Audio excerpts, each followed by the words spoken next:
예, 디카시 그 이론과 실제 세 번째 영상, 마지막 영상입니다. 여기서는 그동안 제가 쓴 디카시, 제가 만든 디카시 중에서 몇 개의 작품을 소개함으로 해서 디카시가 이렇게 만들어지는구나 를 설명드리겠습니다.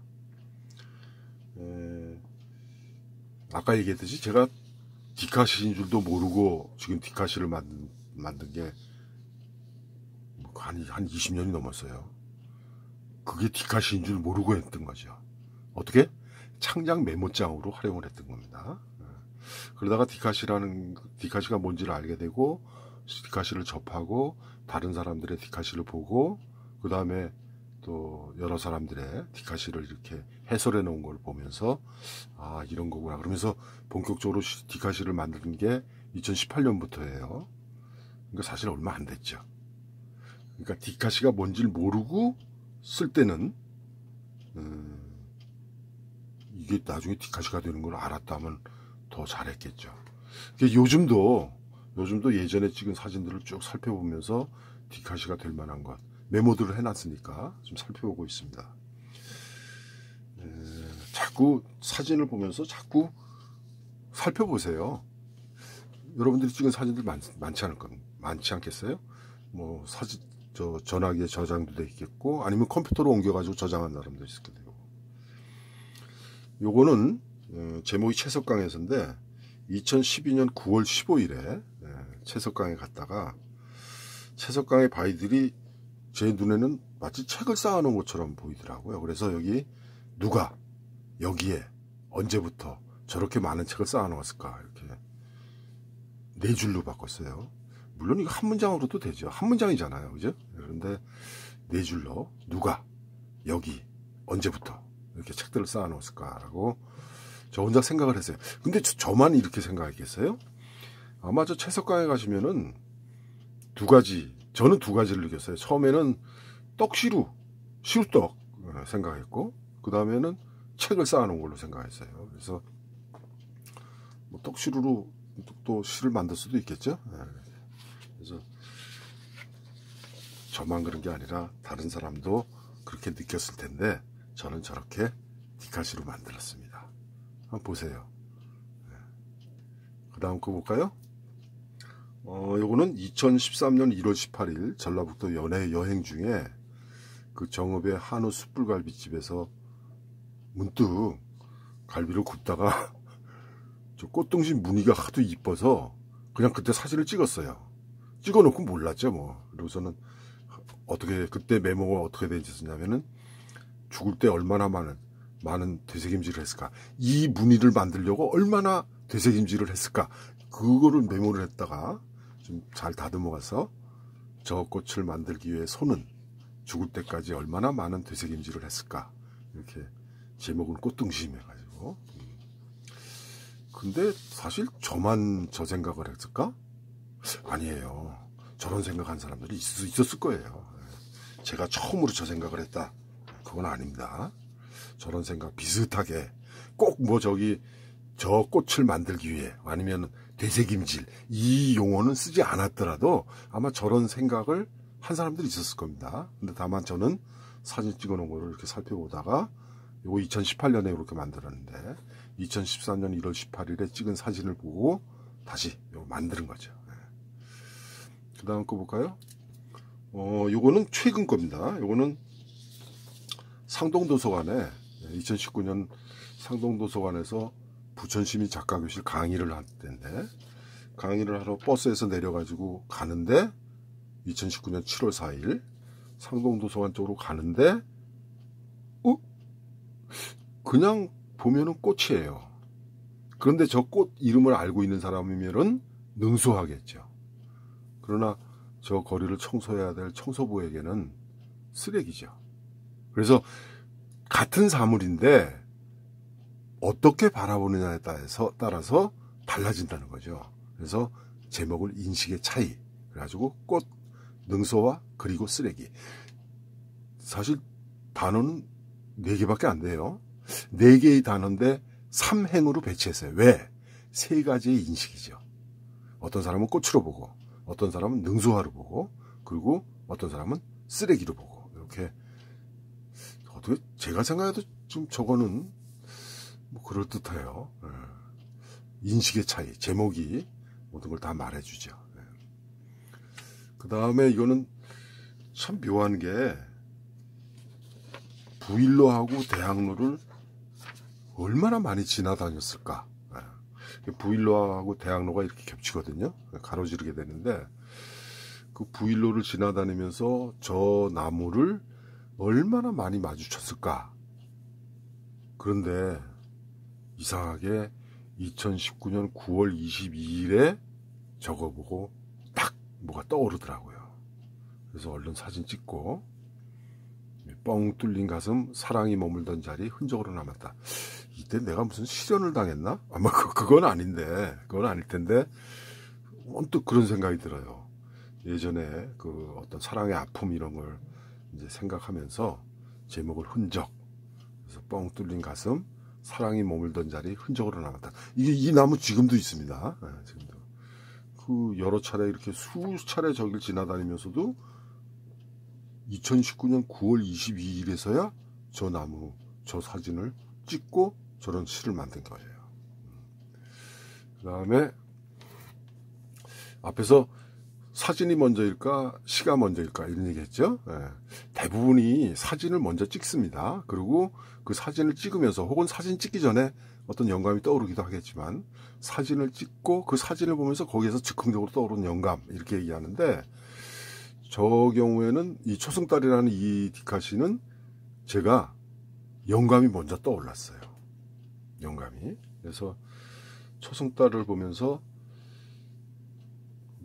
흔히들 뭐 손톱 이렇게 얘기하는데 전 손톱보다도 들창을 열고 빼꼼히 들창을 열고 무슨 감시하는 것처럼 느꼈어요. 그래서 하늘님은 뭐 그리 궁금하실고 깜깜한 밤 빠끔 들창 열고 인간 세상을 엿보신다. 이게 이제 떠올랐던 거예요. 근데 제가 가지고 있는 제 손전화로는 저렇게 사진 못 찍습니다. 사진이 저렇게 안 나와요. 그래서 아들에게 부탁했죠. 아들이 뭐 준 프로급입니다. 사진을. 사진 참 잘 찍어요. 그래서 아들에게 부탁해서 저렇게 사진을 찍어달라고 그랬죠. 근데 저 사진 한 20장 저한테 보냈는데 찍어가지고 가서 이제 저한테 파일로 보냈는데 저거 그 중에서 고른 겁니다. 고르고 이렇게 직사각형으로 이제 포토샵 가지고 이렇게 싹 오려냈죠. 그래서 저 사진 우리 아들이 찍은 게 2020년 1월 28일입니다. 초승달 깊은 구지에서 찍었습니다. 그 다음에 이것도 역시 사진을 찍어 놓고 나중에서야 이게 저런 생각을 했어요. 2020년 11월 7일에 남산 한옥마을에 가서 단풍 구경을 했습니다. 남산 한옥마을 단풍 아주 좋아요. 그리고 사진 찍어 놓고 그냥 놔뒀는데 얼마 지나고 나서 산불 뉴스가 나오더라고요. 그래서 근데 그냥 산불이 아니라 그 산불이 산을 타고 내려가지고 마을에까지 번졌다는 거예요. 그 마을에까지 번졌다는 것을 뉴스를 듣는 순간 딱 떠오르는 거예요. 그런 사진이 있었지. 그래서는 얼른 사진을 찾아가지고 남산 한옥마을에서 찍은 사진을 산불이 마을을 덮치더니 이제 우리 집에까지 번졌어. 담을 넘는 저 불길 좀 봐. 제목은 단풍인데 산불로 표현했죠. 그래서 산불이 담을 넘어서 우리 집에까지 번지는 그 광경을 단풍으로 압축시켰습니다. 사실 저런 것은 뭐 저만 그런 게 아니죠. 저런 생각을 하는 사람들 많이 있을 겁니다. 그러나 저런 생각, 저런 상상력 저만이 아니라 여러 사람이 하겠지만 저는 저렇게 그냥 디카시로 만든 거죠. 여기서 기억하실 거 여행을 하면서 혹은 산보를 하면서 사진 많이 찍어두도록 하세요. 뭐 그 여행을 하는 그 순간 마음에 드는 사진도 있겠지만 마음에 들지도 않더라도 조금 뭐 이색적이다, 저거 멋지다 이러면 그냥 찍어두세요. 그래서 나중에 그게 디카시 자료로 많이 쓰입니다. 그 다음에 저 시하고 관련지어서 이제 말씀드리고 싶은 거는 디카시 초보자들이 그 저지르는 실수. 그러니까 디카시라기보다 시인으로서 디카시를 만드는 사람들 저지르는 실수는 시를 자꾸 다듬어 가지고 하나의 완벽한 작품으로 만들려고 그래요. 그렇게 완벽한 작품은 그냥 독립된 시로 발표하는 게 낫습니다. 그런데 디카시 초보자들이 저지르는 실수 뭐냐면은 사진은 참 좋은데 시를 읽어보면 그냥 사진 설명이에요. 사진 설명할 필요가 없어요. 그 설명은 독자가 그걸 보고 느껴야 되는 게 그 설명이지, 독자가 느끼게끔 떠오른 영감을 적어주면 돼요. 그러니까 그 떠오른 영감은 설명이 되면 안 됩니다.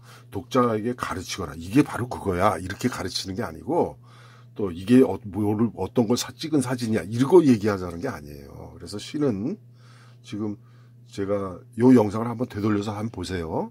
제가 제시한 그 사진들의 디카시의 그 시들이 어떤 형식을 띠고 어떤 내용을 담고 있는가.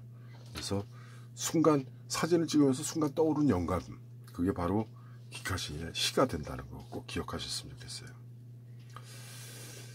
자, 이제 정리하겠습니다. 남는 문제들이죠. 일단 저는 디카시라는 명칭이 마음에 안 들어요. 저도 디카시를 만들고 디카시라는 말을 많이 하면서도 디카시라는 명칭이 마음에 안 들어요. 왜 그러냐면은 지금 현재 디카시의 사진은 JPG, PNC 이런 파일들이죠. 또 나가서 이제 요즘 흔히 음짤이라고 그러죠. 음짤 혹은 GIF와 같은 형식의 동영상 영역으로 확대될 겁니다. 그러니까 앞으로는 디카시의 사진이 동영상이 들어갈 수도 있어요. 이때는 디카시가 아니라 영상시라는 이름으로 불리게 되겠죠. 사실 디카시가 왜 마음에 안 드냐면은, 그 명칭이 왜 마음에 안 드냐면은 우리말의 합성법에 어긋나는 발상이에요. 제가 국어사랑, 나라사랑 그런데 저 워낙 관심이 있고, 또 제가 뭐 애국자라는 게 아니라 우리말, 고운말, 좋은말, 우리말 그런 걸 얘기를 많이 하는데, 물론 디지털 카메라하고 시가 결합되면서 디지털 카메라 시라고 할 수가 없으니까 줄여서 디카시라고 한 건 이해를 합니다. 디지털 카메라로 찍은 시를 줄여서 디카시 그렇게 줄였다는 것은 이해를 해요. 근데 보세요. 영어 발음 두 글자에 한국말 한 글자예요. 근데 영어 발음 두 글자가 저렇게 줄이는 겁니까? 아니잖아요. 디카는 콩글리시예요. 왜? 디지털 카메라를 줄일 적에 디카라고 줄이냐? 아니죠. 디지털 카메라가 뭐예요? 영어잖아요. 영어는 어떻게 줄여요? DC라고 돼야죠. 자, 다시 봅시다. 영어 디지털 카메라를 한국 발음으로는 디지털 카메라라 하고, 이를 앞 글자만으로 줄인 말이 디카예요. 예를 하나 들어볼까요? 텔레비전입니다. 텔레와 비전이 합쳐진 거예요. 이걸 우리말로는 텔레비전 혹은 이니셜로 TV 이렇게 하죠. 영어식으로 발음하면 TV 이렇게 되겠죠. TV 이렇게 되겠지만 우리식 발음으로는 TV 이렇게 됩니다. 텔레비전을 줄여가지고 결코 텔비라고는 하지 않아요. 그렇다면 디카시의 디카는 텔레비전을 텔비라고 하는 것과 같은 경우예요. 안 맞죠. 더군다나 비록 한국에서 태어난 겁니다. 이 디카시가. 그러면 우리 한국 땅에서 태어난 디카시가 이제 세계로 나간단 말이에요. 일본으로도 가고 미국으로도 가고 영국으로도 가고 중국으로도 가고. 그러면은 우리는 디카시라고 그러지만 명칭이 다 다를 거 아니에요. 이 전 세계가 통일되면 좋겠어요. 그래서 따라서 영어 디지털 카메라를 줄이려면 당연히 첫 글자 이니셜, 영어 이니셜 DC라고 해야 하는 게 낫다 이거죠. 그렇다면 디카시는 영어식으로 DC 포엠, 즉 DC 포엠이 되는 거예요. DC 포엠이 어색하다고요? 아니, 전혀 어색하지가 않아요. 뭘 보면 알아요? 포토 포엠도 있었어요. 포토 에세이도 있었어요. 영어 그대로 씁니다. 영어를 우리말로 번역이 안 될 적에 그냥 영어를 그대로 씁니다. 텔레비전 그냥 쓰잖아요. 뉴스 그냥 쓰잖아요. 그러니까 DC 포엠이라고 해서 할 적에 전 세계가 공통으로 쓸 수 있는 시, 문학의 명칭이 됩니다. 그 다음에 디카시 개념 문제. 디카시 개념 보면은 SNS를 통해 자신의 생각을 사진과 함께 실시간으로 공유해 순간의 시적 감흥을 담는 것. 이라고 했는데 이거 이제 수정해야 됩니다. SNS 넘어섰죠. 실시간으로 공유 안 해요. 아직도 요즘 뭐 이렇게 문자 메시지 이런 거 실시간으로 하는 사람들이 있겠죠. 그러나 하나의 문학 갈래로서 이미 완성되어 있고 SNS와 실시간을 넘어서서 이제는 독립된 하나의 예술 형태가 되었어요. 전문가 그룹 있죠. 지면을 통해서 발표하죠. 공모전 시행하고 있죠.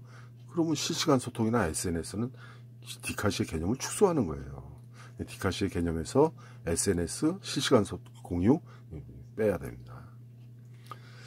다음 디카시를 이제 10으로 묶는 경우 있죠. 이제 출판 문제인데 아무래도 사진이 들어가니까 물론 흑백 사진을 쓸 수도 있지만 대부분 천연색 사진인데 천연색 사진을 출판을 한다?